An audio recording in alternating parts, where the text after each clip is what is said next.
Are you tired of waking up 2, 3, or even 4 times every single night to use the bathroom? Does it feel like you can never get a full deep rest because your bladder just won't let you sleep? If you are nodding your head, I have great news. You don't have to live like this. These 3 simple exercises I'm about to show you can help you stop those nightly trips or drastically reduce them starting tonight. Here is the secret most people miss. The problem often isn't your bladder. It is the fluid trapped in your legs. Today we are going to drain that fluid before you even get into bed. We are counting down 3 specific movements that work for almost everyone. And stay with me because after the exercises, I'm going to give you a secret technique called double voiding that could double your results instantly. Let's get started. Welcome to a journey that many of us, perhaps silently, endure. You're lying in bed, the house is quiet, and finally, after a long day, you're drifting off to a peaceful sleep. Then, it happens. A gentle nudge, then an insistent urge, pulls you from your slumber. You drag yourself out of bed, make the all-too-familiar trip to the bathroom, and before you know it, you're back in bed, staring at the ceiling, wondering when sleep will return. This isn't an isolated incident, it's a nightly ritual for millions, often referred to as Nocturia, the frequent need to urinate during the night. It's more than just an inconvenience, it's a thief of precious rest. The impact of Nocturia extends far beyond just broken sleep. Chronic sleep deprivation can profoundly affect every aspect of your life. Imagine waking up feeling more exhausted than when you went to bed, day after day. This persistent fatigue can impair your concentration at work, dull your enjoyment of hobbies, and even strain your relationships. Studies have linked poor sleep to increased risks of falls, particularly in older adults who navigate dark homes half asleep. Furthermore, it can contribute to a decline in mood, cognitive function, and overall quality of life. It's a silent epidemic, often dismissed as just part of aging or something you have to live with, but its ripple effects are significant and far-reaching. For too long, the conversation around Nocturia has been mired in misconceptions. We've been told to drink less water before bed, a piece of advice that, while seemingly logical, can lead to dehydration and other health issues without addressing the underlying problem. We're often quick to assume it's solely a bladder issue, perhaps an overactive bladder or a weakening pelvic floor. While these can certainly play a role, focusing solely on the bladder is often akin to treating a symptom rather than the root cause. Many believe it's an inevitable consequence of getting older, an unavoidable part of life's natural progression. This fatalistic view can prevent people from seeking real solutions, leaving them trapped in a cycle of restless nights. But what if I told you there's a deeper, often overlooked mechanism at play, one that extends beyond the bladder itself? What if the problem isn't necessarily that your bladder is overactive or weak, but rather that your body isn't efficiently managing fluid throughout the day?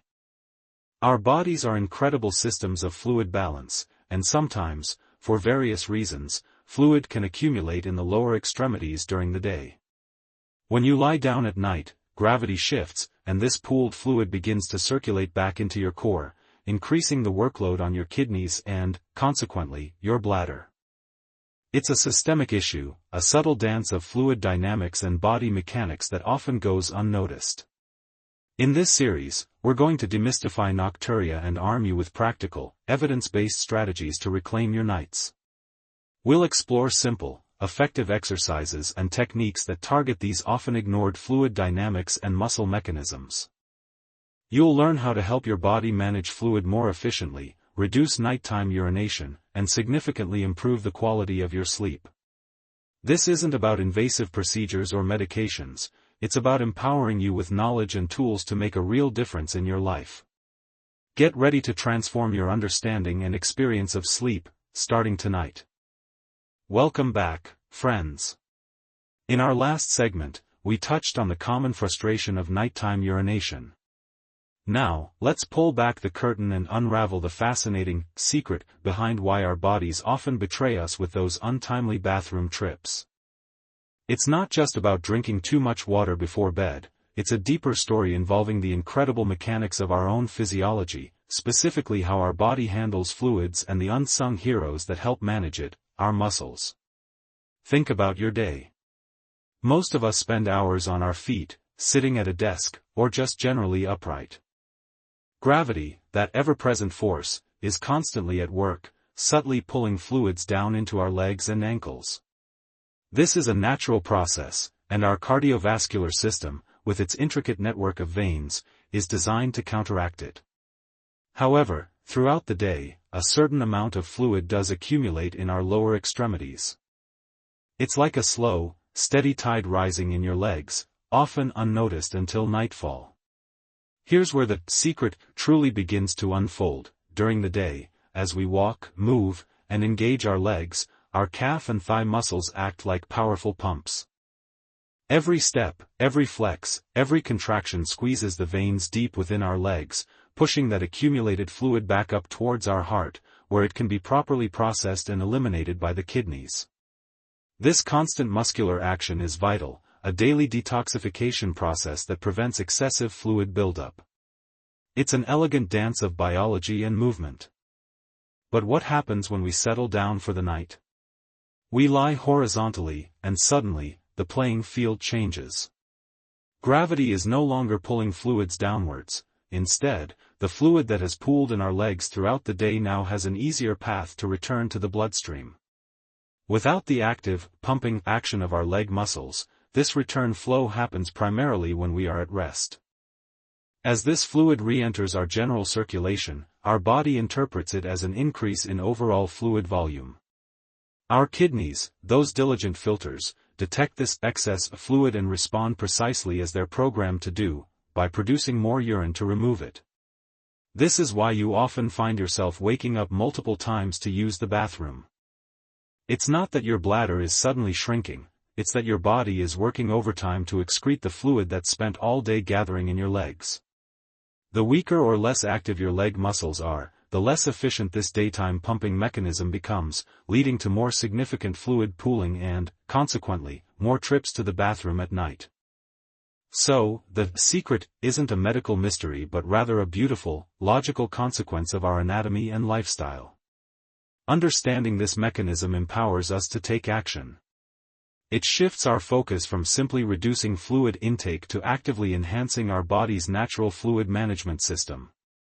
By engaging and strengthening these crucial leg muscles, we can transform them into more effective pumps, ensuring less fluid accumulates during the day and, therefore, less fluid needs to be processed and expelled at night.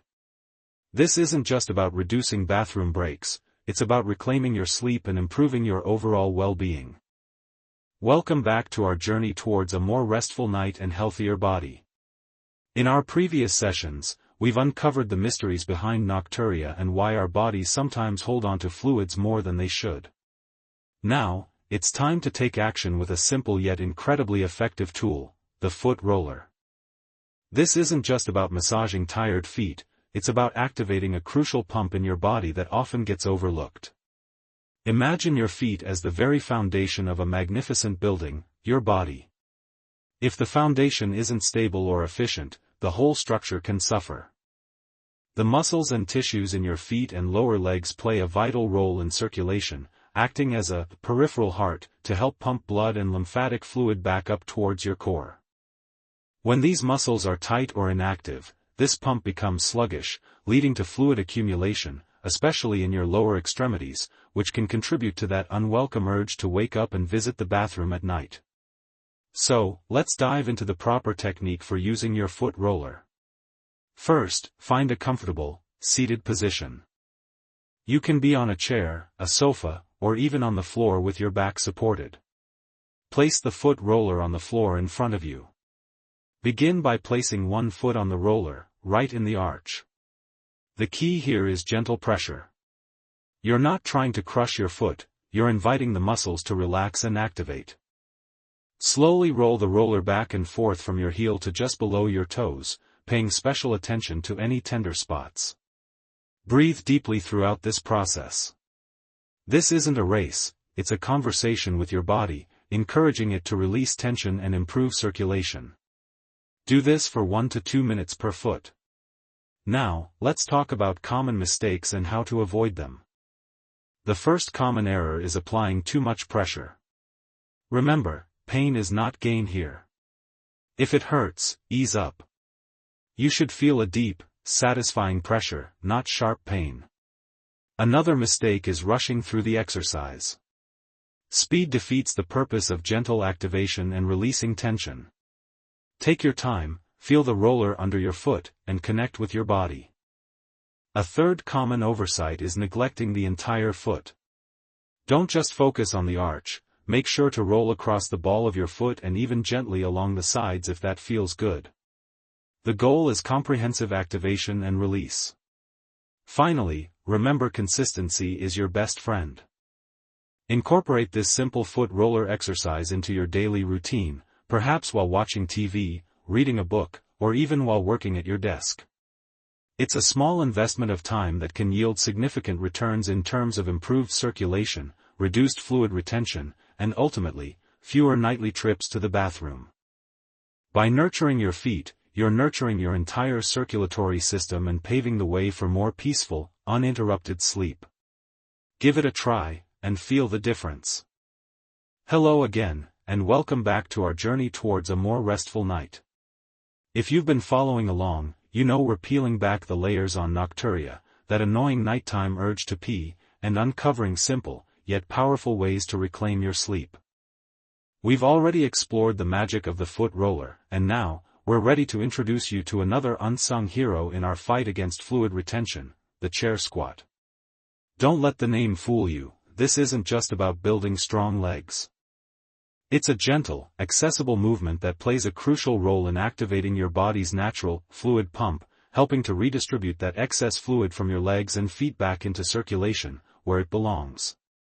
It's about giving your internal system a helpful, rhythmic boost.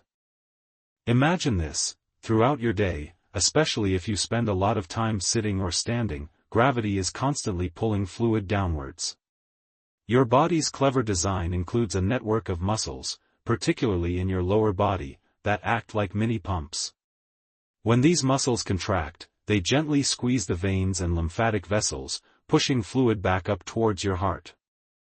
The chair squat is a fantastic way to engage these very muscles, your glutes, hamstrings, and quadriceps, without putting undue stress on your joints. It's an exercise that almost anyone can do, regardless of their current fitness level, and it's incredibly effective. Let's get into the how-to. You'll need a sturdy chair, preferably one without wheels. Stand directly in front of it, with your feet hip-width apart and your toes pointing slightly outwards. Before you even start to move, find your balance, feel grounded. Now, slowly and with control, begin to lower your hips back and down, as if you're about to sit down. Keep your chest up and your gaze forward. Aim to just tap the chair with your glutes, then push through your heels to stand back up. The key here isn't speed, but form. Engage your core, keep your knees tracking over your toes, and avoid letting them cave inwards. If you find it challenging to go deep, that's perfectly fine. Focus on your comfort level. The goal is smooth, deliberate motion. Start with 10 to 12 repetitions and aim for 2 to 3 sets. Remember, consistency is more important than intensity when it comes to lymphatic drainage and fluid management. It's about building a sustainable habit. Now, what if you're feeling a bit more adventurous, or if you want to dial up the effectiveness? We have some wonderful variations to explore. For those who find the basic chair squat a breeze, try holding a light weight, perhaps a water bottle or a small book, against your chest as you squat. This adds a little extra resistance, intensifying the muscle activation. Another excellent variation for balance and unilateral strength is the single-leg chair squat. Instead of using both legs, stand on one leg, extending the other out in front of you, and slowly lower yourself down to tap the chair. This is a more advanced move, so only attempt it if you feel completely comfortable and stable with the basic squat. Always prioritize safety and proper form over adding complexity. Listen to your body and adjust as needed. Ultimately, the chair squat is more than just an exercise, it's a tool for body awareness and self-care. It's about understanding how your body works and empowering yourself to make small changes that yield significant benefits. Embrace the process, be patient with yourself, and enjoy the journey towards better sleep and a healthier, more balanced you. Let's keep moving forward. Alright, my friends, if you've been following along, you've already taken incredible steps towards reclaiming your nights. We've rolled out the tension in our feet and built foundational strength with the chair squat. Now, we're moving on to a truly transformative exercise, legs up the wall, or Viparita Karani as it's known in yoga. But we're going to give it our own special twist for nocturnal urinary frequency. This isn't just about relaxation, it's a powerful technique to help your body manage fluid distribution more effectively, so you can sleep soundly through the night. Think of it as gently guiding that extra fluid from your legs back towards your core, where your kidneys can process it before you even hit the hay. For part 1 of Legs Up the Wall, we'll focus on the essential setup and then dive into activating those often neglected calf muscles. Remember our discussion about gravity and fluid pooling in your lower extremities throughout the day? This exercise directly addresses that. To begin, find a clear wall space. You'll want a comfortable mat or folded blanket for your back and head. Sit sideways against the wall, as close as you can get, with your hips touching the wall. Then, carefully swing your legs up the wall, so your body forms an L shape. Your buttocks should be as close to the wall as comfortable, and your legs should be extended straight up. Don't worry if your hamstrings feel a bit tight, it's okay to have a slight bend in your knees initially. The goal is comfort and effective drainage, not Olympic flexibility. Ensure your spine is flat on the floor, and your head is comfortably supported. Take a moment here to just breathe and settle in. Feel that gentle inversion? That's the first step in helping gravity work for you. Now, let's talk about those powerhouse calf muscles. They're often overlooked, but they play a crucial role in pumping blood and lymph back up towards your heart. When they're not working efficiently, fluid can linger. With your legs comfortably up the wall, we're going to activate them with a simple yet effective movement, calf pumps. Gently flex your feet, pointing your toes towards your chest as much as you can, feeling a stretch in your calves. Then, slowly point your toes towards the ceiling, as if you're trying to touch it with your toes, engaging your calves. It's a rhythmic, controlled movement, not a forceful one. Think of it like a gentle massage from the inside out. We're not aiming for speed, we're aiming for mindful engagement. Perform these calf pumps slowly and deliberately. You might feel a slight burning sensation initially, especially if your calves aren't used to this kind of focused work. That's a good sign, it means they're waking up. We'll aim for about 10 to 15 repetitions per set, and we'll do a few sets. The beauty of this exercise is its simplicity, yet its profound impact. As you pump, visualize the fluid in your lower legs being gently pushed upwards, back into circulation. Imagine your calves acting like powerful, natural pumps, sending all that accumulated fluid on its journey back to the kidneys. This initial phase of Legs Up the Wall is all about setting the stage and initiating that vital lymphatic and circulatory return. It's a mindful conversation with your body, encouraging it to release what it no longer needs in your lower extremities. By the end of this segment, you'll not only be comfortable in the position, but you'll have effectively woken up your calf muscles, preparing them to do their crucial work. So, keep breathing, keep pumping, and know that each gentle movement is a step closer to those uninterrupted, restorative nights we've been dreaming of. We're truly making progress here, one mindful movement at a time. Welcome back, friends. In our journey to reclaim our nights from those disruptive trips to the bathroom, we've arrived at part 2 of our Legs Up the Wall exercise. If you recall, in part 1, we gently set ourselves up and awakened our calf muscles.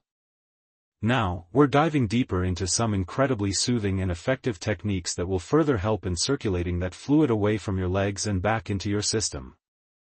Think of this as a spa treatment for your tired lower body, but one that actively contributes to better sleep and fewer nocturnal bathroom visits. Our first technique for today is the figure 4 massage. While keeping your legs up the wall, gently cross one ankle over the opposite knee, forming a figure 4 shape. Now, here's where the magic happens.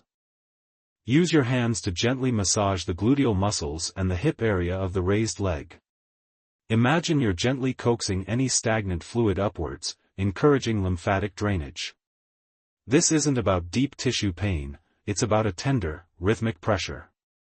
As you breathe deeply, you'll start to feel a release in an area that often holds a lot of tension, especially if you spend a lot of time sitting. This simple act not only promotes fluid movement but also relaxes your hips, which can have a ripple effect on your entire posture and comfort. Take your time with each side, really tuning into your body's responses. This gentle self-massage is a powerful tool for fluid circulation and tension release, preparing your body for the next steps. After you've given your hips and glutes some much-needed attention, let's move on to our next dynamic movement, the 120 degrees pump. This might sound a bit technical, but it's remarkably intuitive and incredibly effective. From your legs up the wall position, slowly lower your legs until they form roughly a 120-degree angle with your torso, essentially bringing your feet closer to the floor while still keeping your knees mostly extended.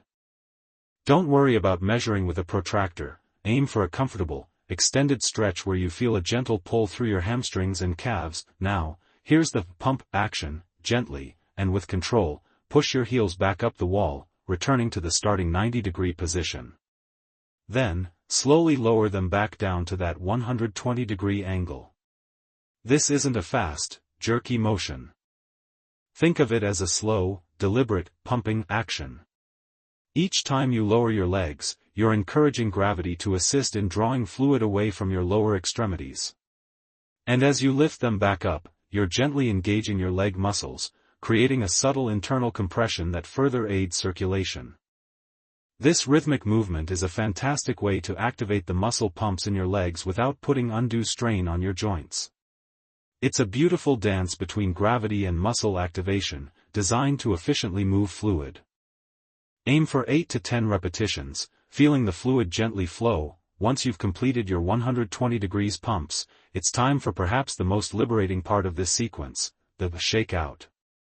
This technique is exactly what it sounds like, and it's incredibly effective for encouraging the last bits of stagnant fluid to move. With your legs still up the wall, or slightly bent if that's more comfortable, simply begin to gently shake your legs. Imagine your legs are like loose ropes, and you're gently wiggling them from your hips. It's not about aggressive shaking, but rather a relaxed, almost playful vibration. This gentle shaking helps to loosen any remaining fluid that might be clinging to tissues, encouraging it to flow freely back towards your core. It also promotes general relaxation throughout your lower body, releasing any lingering tension from the previous exercises. Think of it as a gentle tremor that awakens the lymphatic system and helps to unstick things. This isn't just about fluid, it's also wonderfully stress-relieving.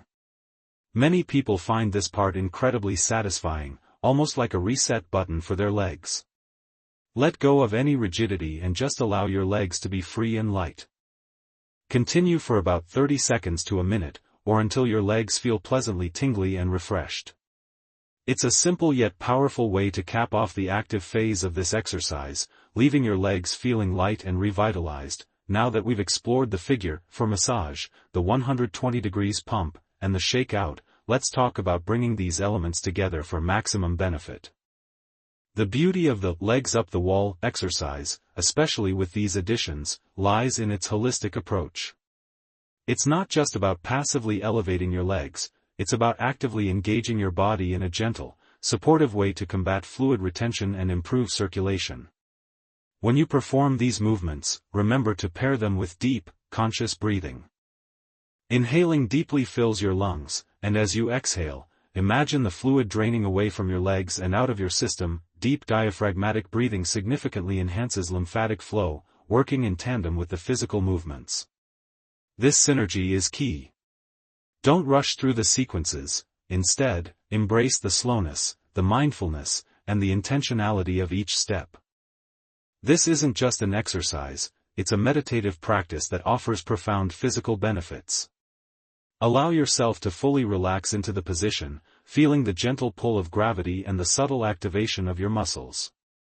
This dedicated time each day is an investment in your well-being, directly contributing to those undisturbed nights of sleep you deserve. Consistency truly is your best friend here. As you conclude this segment, slowly and gently roll to one side before sitting up, avoiding any sudden movements. Take a moment to feel the lightness in your legs, the increased circulation, and perhaps even a sense of calm throughout your body. The combination of the figure, for massage for hip and glute release, the 120 degrees pump for dynamic fluid movement, and the shakeout for final lymphatic activation creates a comprehensive routine to tackle fluid pooling in your lower extremities. This, in turn, helps your body process and eliminate excess fluid during the day, reducing the nocturnal urge to urinate. Remember, the goal isn't just to alleviate symptoms, it's to restore your body's natural balance and improve your overall quality of life. By incorporating Legs Up the Wall, Part 1 and Part 2, into your daily routine, you're taking a proactive step towards healthier circulation, reduced leg swelling, and most importantly, uninterrupted, restorative sleep. It's a testament to how simple, mindful movements can have a monumental impact on complex bodily functions.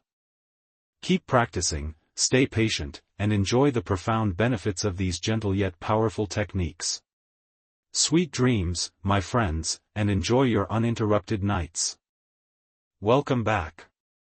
In our journey to reclaim peaceful nights and vibrant days, we've explored how seemingly unrelated parts of our body, like our calves and feet, play a critical role in fluid dynamics and bladder health. Today, we're diving into a technique that, while simple, can be profoundly transformative: double voiding. Have you ever experienced that frustrating feeling? You've just finished urinating, only to feel the urge to go again moments later. Or perhaps you're waking up multiple times a night, convinced your bladder isn't quite empty. These aren't just minor inconveniences, they disrupt sleep, impact mood, and diminish our overall quality of life. The good news is, there's a gentle, effective strategy that can help you feel more completely empty, more often. At its heart, double voiding is exactly what it sounds like: urinating, waiting a short period, and then trying to urinate a second time. It's not about forcing anything, rather, it's about giving your bladder a second chance to fully empty itself. Many people, for various reasons, don't completely empty their bladder the first time they go. This can leave what's known as residual urine. Even a small amount can trigger the sensation of needing to go again, especially when you lie down or change positions, as this can shift the remaining fluid. This isn't a sign of weakness, it's often just a subtle miscommunication between your bladder, its muscles, and your nervous system, preventing that final, satisfying release. So, how do we master this simple yet powerful technique? Let's walk through it step by step. First, go to the bathroom and urinate as you normally would. Don't rush or strain. Once you feel you've finished, instead of immediately standing up and leaving, remain seated on the toilet. This is where the magic begins. Take a moment, about 20 to 30 seconds. Use this time to relax your body, especially your pelvic floor muscles. You might take a few deep breaths, or gently rock back and forth on the toilet seat. The key here is patience and relaxation, allowing any remaining urine to naturally settle and descend towards the urethra. Avoid distractions, focus on your body. After this brief pause, try to urinate again. This time, lean slightly forward, resting your forearms or hands on your thighs. This forward lean can subtly change the angle of your bladder and urethra, making it easier for any lingering urine to exit. Again, remember, do not push or strain. The goal is to relax your abdominal and pelvic floor muscles and let gravity and a relaxed bladder do the work. You might be surprised by how much more comes out the second time, even if it's just a small trickle. This additional release can make a significant difference in how empty and comfortable you feel, especially before bed. Double voiding is particularly beneficial for individuals experiencing symptoms of an overactive bladder, benign prostatic hyperplasia, BPH, in men, or those who simply feel they don't empty completely. Incorporating this technique into your routine, especially before bedtime, can dramatically reduce those disruptive nighttime trips to the bathroom, promoting deeper, more restorative sleep. Consistency is key. make it a habit, and combine it with other healthy bladder practices like adequate hydration throughout the day, but not excessive right before bed, and a balanced diet. While double voiding is a fantastic self-management tool, remember to always consult a healthcare professional if you have persistent or worsening urinary symptoms. This technique is an empowering step towards better bladder health, offering a path to greater comfort and control in your daily life. Welcome back, dear friends. We've journeyed through some incredibly effective techniques to manage nocturia, but now, let's talk about the broader picture, the tapestry of your daily life that truly underpins lasting change. Think of this chapter as our heart-to-heart, where we weave together practical advice on lifestyle, scheduling, the superpower of persistence, and, crucially, knowing when to seek professional guidance. First, let's embrace the power of proactive lifestyle adjustments. It's not just about the exercises, it's about how you live each day. Hydration, for instance, is a double-edged sword. While essential, when and how much you drink can dramatically influence your nightly trips to the bathroom. Many find immense relief by shifting the bulk of their fluid intake to earlier in the day, gradually tapering off as evening approaches. Think of your body like a reservoir. You want to fill it up when you're active and awake, allowing it to process and eliminate before bedtime. Also, be mindful of those evening culprits, caffeine and alcohol. They are diuretics, meaning they encourage your body to produce more urine, often at the least convenient times. Opt for herbal teas or plain water in the evenings instead. Small, conscious choices can make a significant difference. Now, let's talk about timing and creating a rhythm that works for you. While we've discussed exercises, integrating them into a consistent schedule is paramount. Perhaps your morning ritual includes the foot roller and chair squats, followed by the wall leg raises later in the afternoon or early evening. The key is consistency, making these practices as natural a part of your day as brushing your teeth. And remember that mindful hydration schedule we just touched upon? Integrate it. Set reminders if you need to drink your main fluids before 4 p.m., perhaps. It's about being intentional, not restrictive. Your body thrives on routine, and establishing a predictable pattern can help regulate its natural processes, including your fluid intake. Persistence, my friends, is perhaps the most undervalued tool in our arsenal. There will be days when you feel great, and nights when you might still wake up more often than you'd like. This is normal. Progress isn't a straight line, it's often a gentle curve with occasional plateaus. Don't let a less-than-perfect night derail your efforts. Celebrate the small victories. Perhaps you only woke up twice instead of 4 times, or you managed to do your exercises 3 times this week instead of 2. Every single effort counts. This journey is a marathon, not a sprint, and your consistent, gentle effort is truly key. Listen closely to your body, it's constantly giving you feedback. Some days, you might feel more tired, or perhaps you had a particularly salty meal, and your body's fluid balance feels a bit off. Be flexible. If an exercise feels uncomfortable, modify it. If you're struggling to stick to your fluid schedule one day, don't beat yourself up, just gently guide yourself back on track the next. The goal isn't perfection, but consistent improvement and a deeper understanding of what your unique body needs. This personalized approach to self-care is a beautiful part of the process. Finally, and this is crucial, know when to seek professional medical advice. While the techniques and lifestyle adjustments we've discussed can be incredibly effective, they are not a substitute for a diagnosis from a healthcare professional. If your symptoms are worsening, if you experience sudden changes, pain, discomfort, or if you're concerned about underlying conditions like diabetes, heart issues, or prostate problems, for men, please do not hesitate. A doctor can assess your specific situation, rule out serious conditions, and recommend further investigations or treatments that complement your self-care efforts. Your health is your most precious asset, and seeking expert advice is a sign of strength and proactive care. Always consult a medical professional. As we close this chapter, remember that true success isn't merely measured by milestones achieved, but by the journey itself, the challenges overcome, the lessons learned, and the resilience forged in every step. It's about finding your purpose and dedicating yourself to it with unwavering passion. This dedication transforms ordinary moments into extraordinary achievements, building a legacy that extends far beyond personal gain. It's about inspiring others, creating a ripple effect of positive change that touches countless lives, making the world a better place through your unique contribution. So, look ahead with courage and conviction. Embrace the unknown, for it holds the promise of new discoveries and unparalleled growth. Your potential is limitless, waiting to be unleashed, to shape a future where innovation and compassion go hand in hand. Carry forward the spirit of innovation, the warmth of collaboration, and the power of empathy. Let these principles guide your decisions, fuel your actions, and define your impact. You are not just building a career, you are shaping an era. The future is yours to create. Step into it with confidence, knowing that every effort, every dream, and every act of kindness contributes to a grander narrative. Go forth, make your mark, and illuminate the path for generations to come. The world awaits your brilliance.